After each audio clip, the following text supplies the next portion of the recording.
찬양대 귀한 찬양 감사드립니다. 하나님의 은혜와 평안이 여러분 심령과 삶 가운데 함께 하시기를 기원합니다. 미국의 단편 소설 작가인 윌리엄 시드니 포터의 일화입니다. 그는 가난한 집안에서 태어났습니다. 고등학교를 졸업하자 약국에서 일을 하기 시작합니다. 그러다가 지방 악단에서 기타 연주자로, 지역 신문사에서 기자로 일을 합니다. 28살에 결혼하면서부터 우체국의 사무원으로 취직을 했습니다. 그때부터 글을 쓰기 시작합니다. 그러다가 은행에서 은행원으로 일을 하게 되는데 그만 자금 횡령으로 붙잡혀서 교도소 생활을 시작하게 됩니다. 인생의 크나큰 실수였습니다. 인생의 위기를 만난 것입니다. 그런데 그 속에서 모범수로 가석방이 됩니다.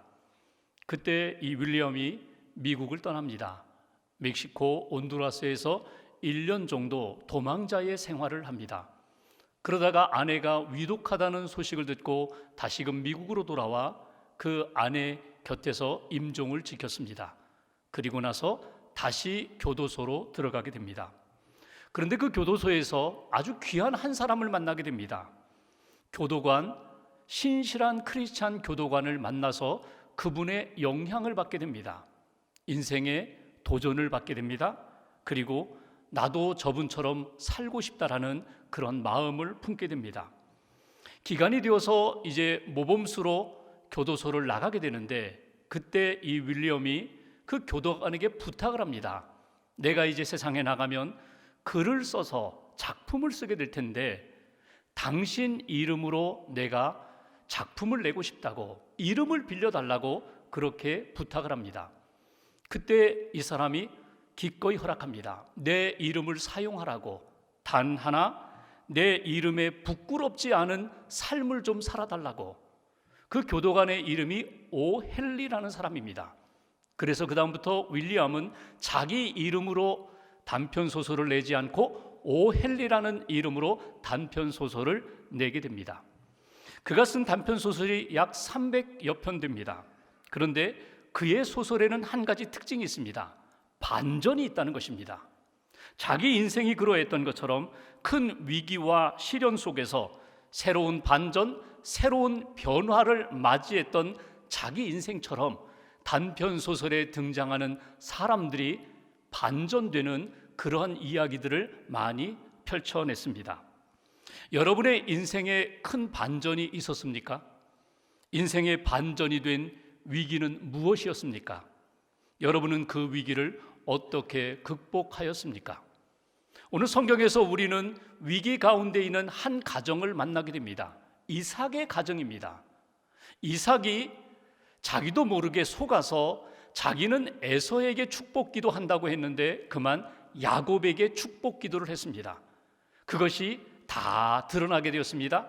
이렇게 되자 그 가족 안에 분노하는 에서, 야곱을 도피시키려고 하는 어머니 리브가, 그리고 다시금 야곱에게 축복하면서 그 아들을 떠나보내는 이삭, 이 가족 구성원들의 모습을 통해서 하나님이 우리 가정을 돌아보라고, 나 자신을 돌아보라고 오늘 주시는 영적인 메시지를 우리가 들을 수가 있습니다.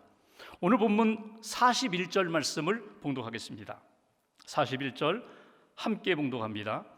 그의 아버지가 야곱에게 축복한 그 축복으로 말미암아 에서가 야곱을 미워하여 심중에 이르기를 아버지를 곡할 때가 가까웠은즉 내가 내 아우 야곱을 죽이리라 하였더니.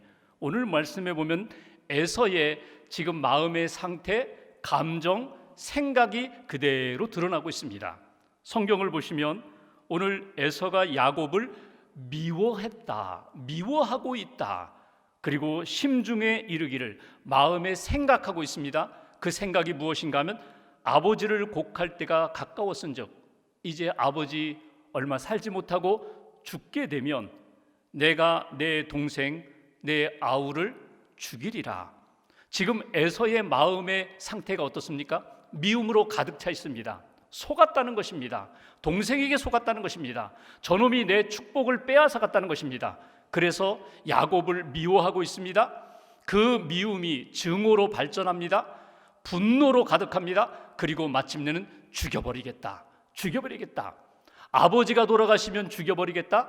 조금 더 극적으로 이야기한다면 아버지 빨리 돌아가시면 좋겠다. 그래서 내가 가지고 있는 이 분노, 내가 죽이고자 하는 이 모든 일들이 빨리 이루어졌으면 좋겠다. 이것이 지금 에서의 마음의 상태와 감정입니다. 여기서 우리에게 주시는 첫 번째 메시지가 있습니다. 미움과 분노의 늪에 빠져 있는 에서, 위기 가운데 있는 에서를 바라보면서 하나님이 저와 여러분들에게 주시는 말씀이 무엇일까? 교훈이 무엇일까? 첫 번째로 믿음으로 생각하라는 것입니다. 잘못된 감정에 빠져서 허우적거리지 말고, 감정에 끌려 살아가는 인생이 되지 말고, 그 감정을 처리하고 극복할 수 있는 믿음의 사람이 되어라. 믿음으로 생각하라. 믿음으로 그 모든 감정을 해결하라고 우리에게 말씀을 주십니다. 미움과 분노의 감정에 매여 있는 한 우리의 인생은 바른 길을 걸어갈 수가 없습니다. 분노의 감정, 이 미움의 감정이 어떻게 발전하는지 우리가 에서의 모습을 통해서 우리는 볼 수가 있습니다. 그냥 미움이 하나의 감정으로만 우리 마음속에 자리 잡고 있는 것이 아니라 이것이 점점 커져갑니다.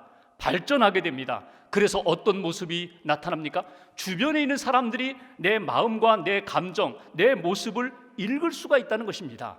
저 사람 누군가 미워하고 있구나. 저 사람 대단히 화가 나 있구나. 저 사람 말 붙이기가 어렵구나. 저 사람 누군가를 때릴 것 같다, 죽일 것 같다. 이런 모습이 드러나고 있다는 것입니다. 그러니까 미움과 분노가 발전해가는 모습, 잘못된 길로 걸어가는 그 모습을 오늘 에서가 우리에게 보여주고 있습니다. 성경 말씀에 보시면 42절 끝부분에 너를 죽여 그 한을 풀려 한다. 지금 미움이 한으로 계속 쌓이고 있다는 것입니다. 44절에 보시면 내 형의 노가 풀리기까지, 45절에는 내 형의 분노가, 지금 엄마 리브가가 그 에서의 모습을 볼 때에 저 미움이 분노로, 증오로, 그리고 동생을 죽이려고 하는 살의로 나타나고 있다고 그렇게 보고 있다는 것입니다. 여러분, 정말 그 마음대로, 그 감정대로 아들, 자기 동생 야곱을 죽이면 모든 문제가 해결될까요? 그렇지 않습니다. 더 큰 죄, 더 큰 심판이 기다리고 있다는 것을 잊지 말아야 합니다. 분노의 감정, 미움의 감정을 어떻게 처리해야 될까? 분명히 처리해야 되는데 성경에 보면은 제일 최초로 나오는 최초의 살인자가 있습니다. 가인입니다. 동생 아벨과 함께 하나님 앞에 예배를 드렸습니다. 제사를 드렸는데 하나님께서 자기의 제사는 받지 않으시고 동생의 제사만 받으셨습니다. 아벨의 제사는 왜 받으시고 나의 제사, 가인의 제사는 왜 하나님이 받지 않으셨을까? 자기를 돌아보고 믿음을 점검하고 하나님 앞에서 회개해야 할 시간에 그 가인의 분노가, 미움이, 질투가 무엇으로 바뀝니까? 결국은 처리하지 못하니까 동생을 들에 가서 죽이는 것으로, 살인으로 나타나는 것을 보게 됩니다. 그리고 하나님 앞에 심판을 받는 모습, 그것이 가인의 모습입니다. 에서의 모습, 다를 바가 없다는 것입니다. 미움이 분노로, 증오로, 살이로 나타나는 모습, 여러분은 어떻습니까? 여러분 지금 사람들과의 관계 속에서, 가까운 사람 또는 자주 만나는 사람들과의 관계 속에서 혹시 미움이 자리 잡고 있지는 않습니까? 분노로 자라고 있지는 않습니까? 그것이 나도 모르게 한으로 쌓이고 언젠가 저 사람 없어졌으면 좋겠다, 저 사람 죽었으면 좋겠다, 혹이라도 그런 생각이 여러분들의 마음 가운데 찾아오고 있습니까? 빨리 정리하셔야 합니다. 그렇지 못하면 내 마음속에 있는 이 미움과 분노가 하나님이 원치 않는 그런 길로 내 삶이 그렇게 쓸려버릴 수 있다는 사실을 우리는 놓치지 말아야 합니다. 그렇다면 어떻게 이 미움과 분노의 감정을 해결할 수 있을까? 하나님 앞에서 해결받을 수가 있을까? 이 미움의 감정, 분노의 감정을 잘 처리한 사람이 있어요. 구약의 다윗이라는 사람입니다. 다윗이 많은 사람들로부터 사랑도 받았지만 자기를 미워하는 사람들도 있었어요. 죽이려고 하는 사람들도 있었어요. 그때 이 미움의 감정을 가지고 다윗은 하나님 앞에 나아갔습니다. 시편 62편 8절에 보면 다윗은 이렇게 고백합니다. 백성들아 시시로 그를 의지하고 그 앞에 마음을 토하라. 하나님은 우리의 피난처시로다. 백성들아, 나도 그러니 믿음의 사람들아, 미움이 찾아올 때, 분노가 쌓일 때, 원한이 쌓일 때, 나도 모르게 안 좋은 생각들이 내 마음을 지배할 때 어떻게 하라고요? 그 마음, 감정을 가지고, 미움을 가지고 하나님 앞에 나아가서 하나님 앞에 다 토해놓으라는 거예요. 다 토해버리라는 거예요. 하나님 억울합니다. 하나님 힘듭니다. 나도 모르게 내 감정을 조절하기 어렵습니다. 하나님 도와주세요. 하나님 붙들어 주세요. 하나님 앞에 토하면 피난처 되시는 하나님이 내 마음을 받아주시고 나를 위로하시고 내 마음에 새 영, 새 마음으로 부어주시리라. 내가 만들지 못하는 감정을 하나님이 만들어 주시리라. 이것이 바로 다윗의 신앙 고백입니다. 여러분, 우리의 힘으로는 이 미움을 해결하기가 어려워요. 분노를 조절하기가 어려워요. 그래서 우리가 끊임없이 하나님 앞에 엎드려서 하나님의 도우심을 구하고 하나님의 은혜를 구하는 것입니다. 하나님, 말씀과 성령으로 다스려 주세요. 만져주세요. 내 마음속에 있는 어두운 영들을 다 물리쳐 주시고 생명의 영으로, 은혜의 영으로 다시금 채워달라고. 코리텐 붐이라는 여성을 여러분 아실 것입니다. 유대인이라는 이유 때문에 부모님이 돌아가셨어요. 그리고 나치에 의해서 자기와 언니가 수용소에 갇혔어요. 그 간수가 얼마나 자기를 괴롭히는지 결국 언니는 그 수용소에서 살아나오지 못하고 언니는 죽었습니다. 자기는 겨우 살아나와서 전쟁이 끝난 다음에 화해와 용서의 복음을 전하면서 다녔습니다. 어느 날 독일의 한 교회에서 이렇게 간증을 했는데 끝나고 문 앞에 서서 찾아온 분들 이렇게 인사하는 시간에 한 남자가 자기에게 가까이 오는 거예요. 그 남자를 보는 순간 몸이 굳어져 버렸어요. 그 남자는 언니와 자기를 그렇게 괴롭혔던 그 간수, 그 사람이 자기에게 찾아오는 거예요. 그리고 찾아와서는 손을 내밀면서 당신이 그렇게 간증한 것처럼 나를 용서할 수 있습니까?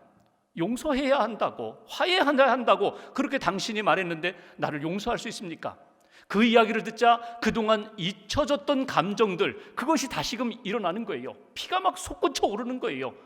그러면서 그 순간 자기가 무슨 말을 해야 될지 몰라서 하나님 앞에 기도합니다. 하나님, 정말 용서해야 됩니까? 품어야 됩니까? 그때 하나님이 이 여성 마음 가운데 말씀을 주셨어요. 나는 그를 위하여 십자가를 졌다. 나는 그를 용서했다. 나는 그를 품었다. 그 말씀을 받으면서 말씀을 의지하여 그 남자를 끌어안아 주었습니다. 그리고 용서합니다. 당신을 용서합니다. 주님의 사랑으로 용서합니다. 그러자 자기 마음 가운데 평안이 찾아오고 기쁨이 찾아오고 감사가 찾아왔다는 것입니다.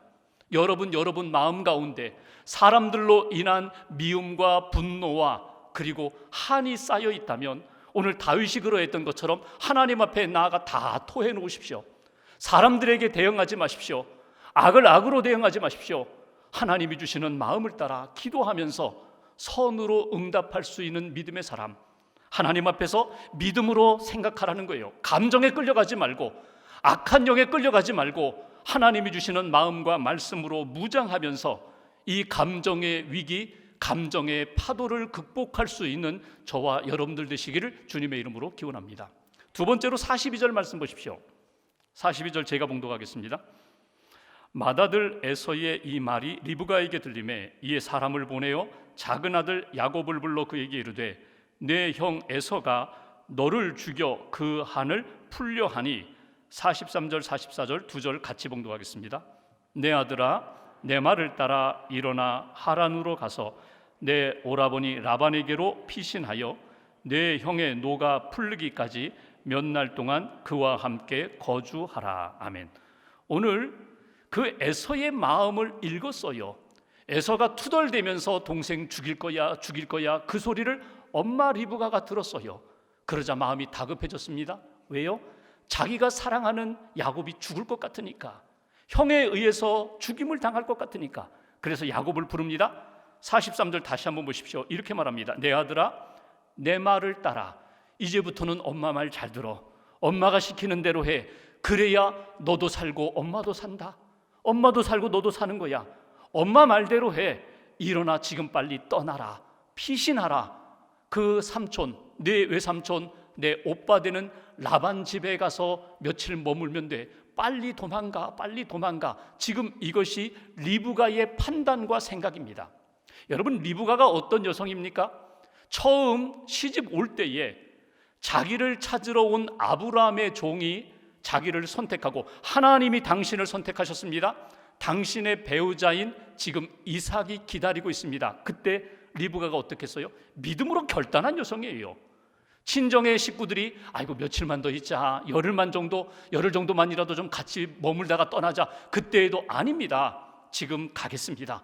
이렇게 믿음으로 결단한 여성입니다. 그런데 지금 시간이 흘러서 자기가 사랑하는 아들 야곱이 위태하자 그때의 믿음의 결단력은 다 사라졌어요. 인간적인 생각으로 지금 판단합니다. 인간적인 생각으로 지금 자기가 추진하는 일들, 이루고자 하는 것을 보게 됩니다. 여기에서 우리에게 주시는 두 번째 메시지가 있어요. 사랑하는 아들 야곱을 살리기 위하여 지금 막 조마조마하면서 어떻게든지 내 아들을 살려야 한다. 이 위기 가운데 있는 리브가를 바라보면서 여러분 우리에게 주시는 하나님의 말씀이 있어요. 믿음으로 결단하라는 거예요. 하나님이 주시는 생각으로 결단하라는 거예요. 하나님이 주시는 믿음 안에서 하나님이 원하는 뜻대로 순종하며 나아가라. 인간적인 생각, 부모의 정으로 만들고자 하는 그런 생각과 판단이 아니라 오직 믿음으로 생각하고 믿음으로 결단하는 하나님의 사람이 되라고, 이것이 우리에게 주신 두 번째 메시지입니다. 여러분 누구든지 자녀들을 다 사랑합니다. 특별히 사랑하는 자녀가 있어요. 편애하는 것이 있어요. 그 사랑하는 자녀가 위기 가운데 있을 때, 어려움 가운데 있을 때 부모는 목숨을 바쳐서라도 그 아들, 딸을 살리고자 하는 것이 보통 부모의 심정입니다. 오늘 리브가의 마음이 그래요. 야곱이 죽으면 안 돼. 무슨 일 있어도 죽으면 안 돼. 야곱을 살려야 돼. 그러면서 오늘 보면은 스스로 잘 생각하고 판단합니다. 리브가의 판단은 어떻습니까? 44절에 보면 이렇게 표현하죠. 몇 날 동안 그와 함께 거주하라. 외삼촌 집에 가 있어. 그러면 며칠 걸리지 않아서 다시금 우리가 만날 수 있을 거야. 이게 리브가의 판단이에요. 근데 여러분 야곱을 떠나보내고 며칠 걸렸나요? 아니에요. 20년 걸렸어요. 그 아들이 돌아와서 만나기를 고대하고 그리워했지만 결국 엄마 리브가는 그 아들을 만나지 못했어요. 45절 보십시오. 에서의 분노가 풀려서 야곱이 행한 것을 잊어버리거든. 내 형 에서가 분명히 잊어버릴 거야. 시간이 지나면 해결될 거야. 잊어버리면, 그 미움과 분노가 다 사라지면 내가 너 부를게. 형이 잊어버릴 것이라고 생각했는데 잊어버렸나요? 미움과 분노가 20년이 지나도 지워지지가 않았어요. 결국은 하나님의 은혜 가운데 에서와 야곱이 화해하면서 비로소 풀렸어요. 그러니까 엄마의 생각이 잘못됐어요. 엄마의 판단이 잘못됐어요. 하나님이 원하시는 뜻 붙잡고 하나님의 마음으로 결단하고 결정하고 나아가야 되는데 지극히 인간적인 생각으로 생각하고 판단하고 나아가고자 했던 리브가의 그 모습, 처음 친정을 떠날 때의 믿음의 결단력은 사라지고 오직 인간적인 생각으로 인간적인 판단에 의해서 끌어가고자 하는 이 리브가 엄마의 모습. 여러분, 우리가 자녀들을 사랑할 때에 진짜 사랑이 무엇인지를 다시 한번 돌이켜 보셔야 돼요. 내가 다 해줄게. 신앙생활 엄마 아빠가 다 해줄게. 너는 그냥 따라오기만 하면 돼. 그러면 아들, 딸이 믿음의 반석 위에 설까요? 그렇잖아요. 리브가가 끔찍히 자기 아들을 사랑했지만 늘 자기가 다 해주고 자기가 돌보고 자기가 판단하고 이끌어준다고 해서 야곱이 하나님을 만나고 하나님의 은혜 가운데 섰나요? 그렇지 못했습니다. 오히려 집을 떠나면서, 오히려 1대1로 하나님을 만나면서 야곱이 야곱다운 믿음의 사람으로 성장하는 것을 우리가 성경을 읽어보면서 알게 됩니다. 여러분, 믿음이 뭐예요? 1대1로 하나님을 만나는 거예요. 내가 대신 만나주는 것이 아니라 내 아들과 딸이 직접 하나님을 인격적으로 만나고 예수님을 인격적으로 만나고 나의 죄를 고백하고 구원을 받고 구원의 확신으로 살아가는 것, 하나님의 은혜와 말씀을 붙잡고 살아가는 것, 그것이 믿음의 아들, 딸이 되는 것인데 우리는 그 결단을 못해요. 내가 다 해줘야 된다고, 내가 다 할 수 있다고, 그리고 자녀를 믿음으로 독립시키지 못하는 그러한 믿음 없는 부모의 모습, 돌이켜야 된다는 것입니다. 여러분, 아들, 딸을 우리가 믿는 하나님 앞에 맡겨야 돼요. 하나님을 만날 수 있도록 믿음으로 결단하셔야 돼요. 오늘 리브가의 모습을 보면서 편애하는 아들 야곱을 위한다고 하지만 그러나 그것이 결국 자기 판단에 의해서 자기도 힘들고 가족들도 힘들게 하고 야곱도 힘들게 만들었던 그 모습을 우리는 놓치지 말아야 합니다. 믿음으로 결단하는 부모 밑에 그 부모를 바라보면서 믿음으로 결단하는 아들과 딸, 그 모습이 나타난다는 것입니다. 독일이 통일되기 전에 서독과 동독으로 나뉘어졌죠. 물론 왕래도 됐어요. 동독에도 교회가 있었고 믿음의 사람이 있었습니다. 그런데 동독에는 신앙생활하기가 어려우니까 핍박도 있고 여러 가지 어려운 환경에 있으니까 동독에 있는 목사님들이 서독으로 많이 이주해 왔습니다.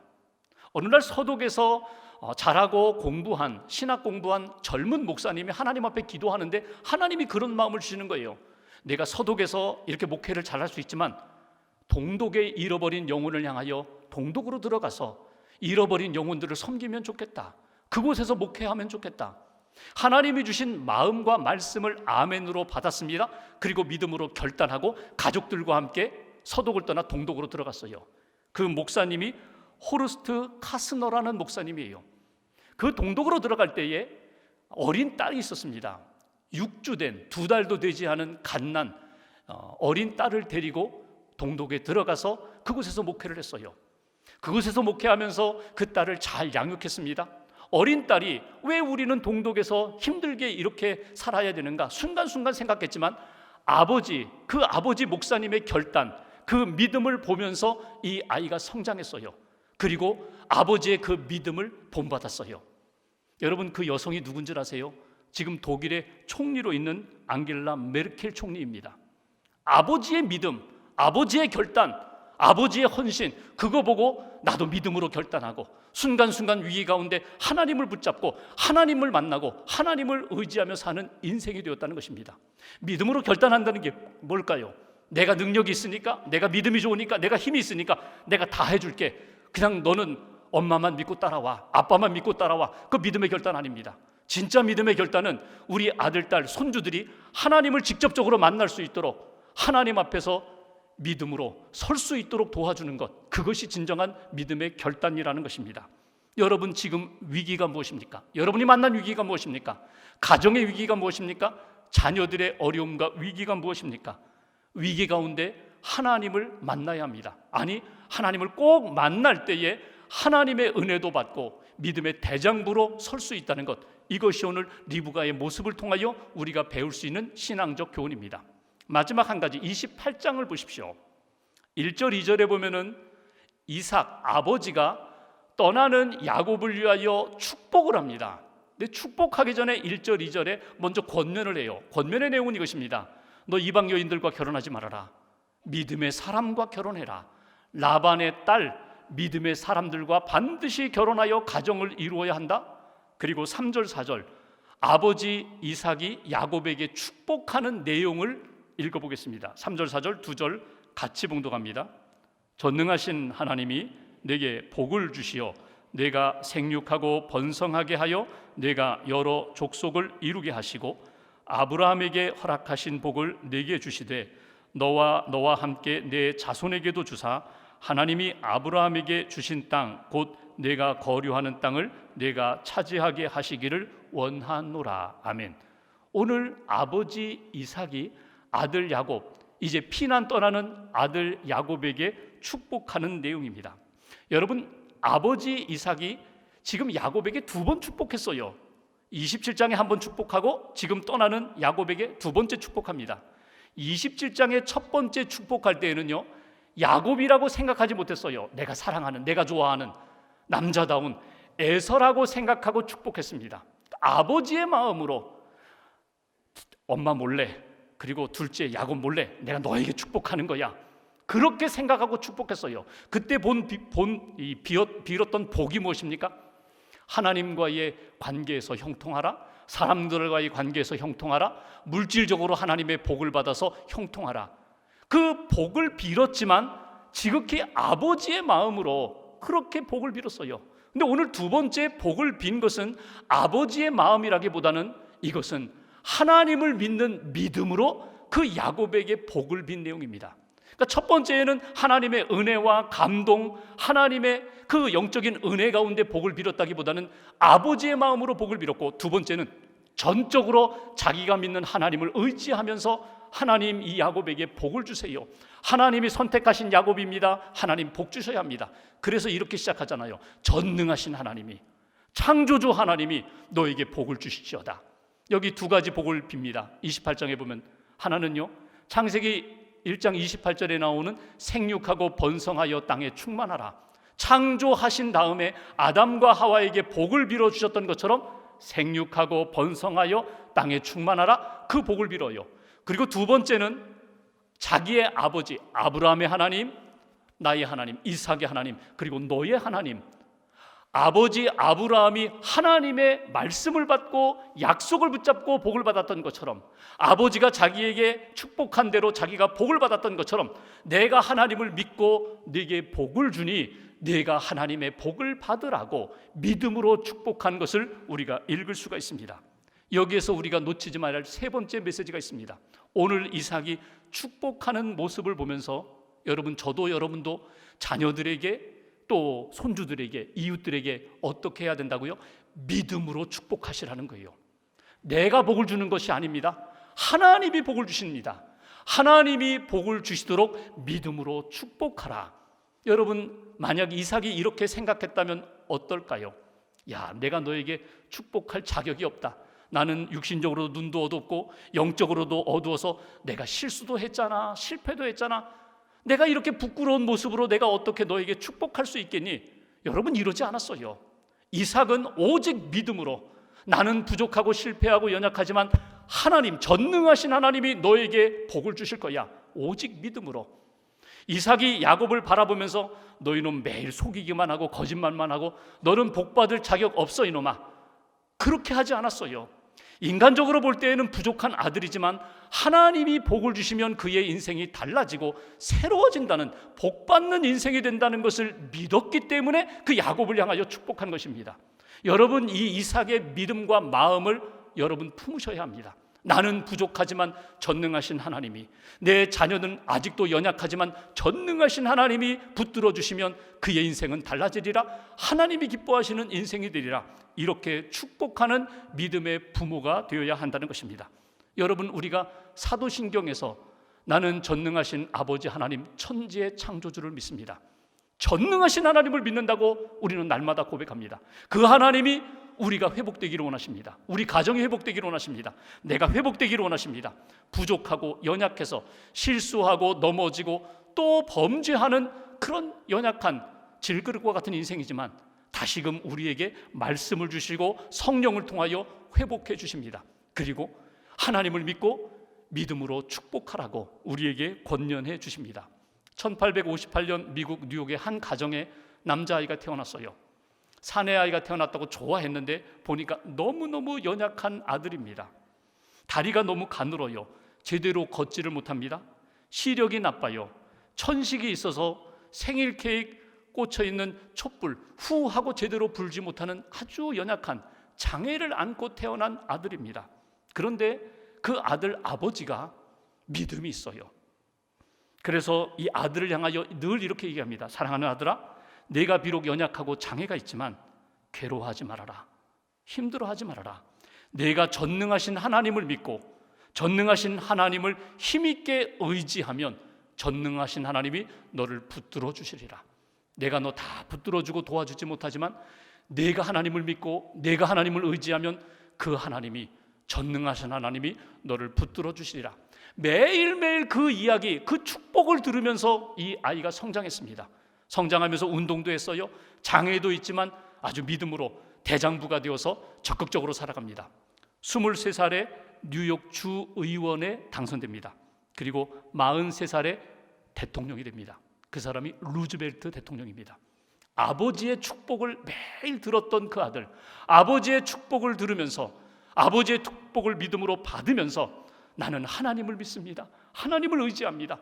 하나님이 나를 도와주실 것을 믿습니다. 그 믿음으로 대장부가 되었다는 거예요.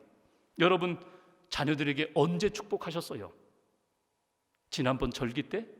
명절에? 아닙니다. 매일매일 하셔야 돼요. 아내에게, 남편에게, 부모님에게, 이웃에게 매일매일 축복하셔야 돼요. 내가 하나님을 믿고 그 믿음으로 축복하셔야 돼요. 믿음으로 하나님이 나와 함께 하시고 내게 역사하신 것처럼 간절함으로, 소망으로, 믿음으로 자녀들, 이웃들을 축복할 때에 그 자녀들의 인생이 달라진다는 것입니다. 하나님은 오늘도 우리를 알고 계십니다. 우리를 붙들고 계십니다. 우리가 감정의 파도에 휩쓸려 쓰러지기를 원하지 않으십니다. 믿음으로 일어서기를 원하십니다. 하나님이 기뻐하시는 마음으로 회복되기를 원하십니다. 그 믿음을 붙잡고 전능하신 하나님 의지하면서 오늘과 한 주간 동안 믿음으로 승리하는 하나님이 기뻐하시는 대장부들 되시기를 주님의 이름으로 축원합니다. 기도하겠습니다.